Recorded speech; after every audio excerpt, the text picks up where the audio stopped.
things that I would like to do is reinvent the last 2 years of high school. I think we're losing too many 7th and 8th and 9th grade boys because they're not reading at grade level, and then they finally get into the 8th or 9th grade, and we tell them we have to get you college ready. Don't forget the girls. And well, we're losing a disproportionate number of boys. And so I'm not forgetting the girls. I'm just saying that losing the boys is a more of a problem. And they have to get you college ready, and they're like, well, I don't want to go to college. So if this is all about hanging out to go to college, why am I hanging out here for 4 years? Or if we could make those last 2 years of high school more relevant to what they want to do when they leave high school, and if they want to go into the trades, we start having apprenticeship programs for them with a local labor union or a company. If they want to go on to begin taking community college classes, that's available to them. If they want to go get a 4-year degree, great, we'll have AP and International Baccalaureate classes. But let's make those last 2 years much more relevant.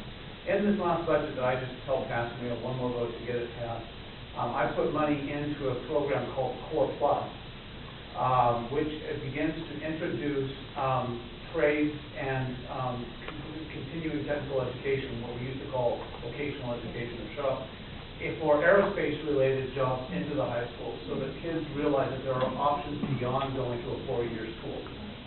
Common Core could create problems because they have these graduation requirements built in. And again, I think that we need to make sure we have the flexibility to meet the needs of the kids that we've got. I have a little grandchild that was in the 1st grade last year. She's in the 2nd grade now, and she might as well not have gone to school last year. It's a private school, and the Common Core is so much different. It's unbelievable. Is that right? The other one was on the issue with the refugees. I have a statement that came out tonight because Governor Inslee today made a statement that said that this is very similar to when Washington State opened its doors to Vietnamese refugees. And I was in high school during the 2nd wave, and I actually tutored a lot of those refugees. So I understand that situation, and I would argue that our world situation today is different than it was then. That does not mean we should not be compassionate. We should be compassionate, but we should not let our compassion blind us to the realities of the world that we live in. And we need to make sure that we take care of our public and personal security and make sure that people who are coming to our country are adequately screened.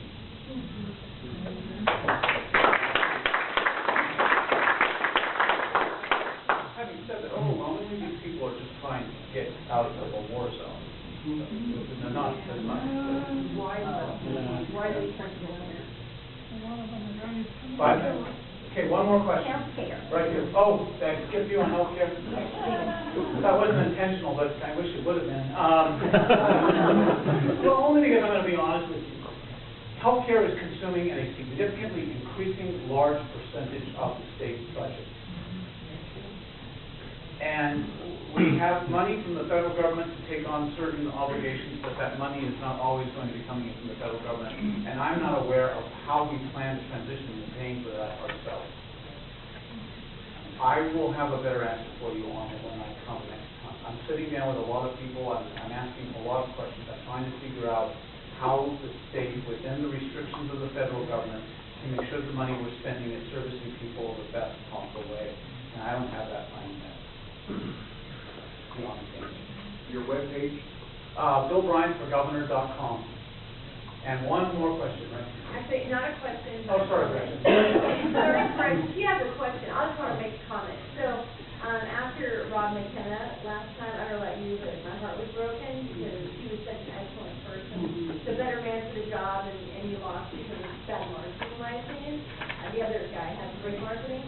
And so I just want to say thank you for coming to Spokane and telling your story, and you did it very well. And thank you for telling us about your background and where you started. That says a lot about who you are and your character, and I think that's really, really important. And thank you for giving us someone to root for. So, well, thank you. Thank you very much.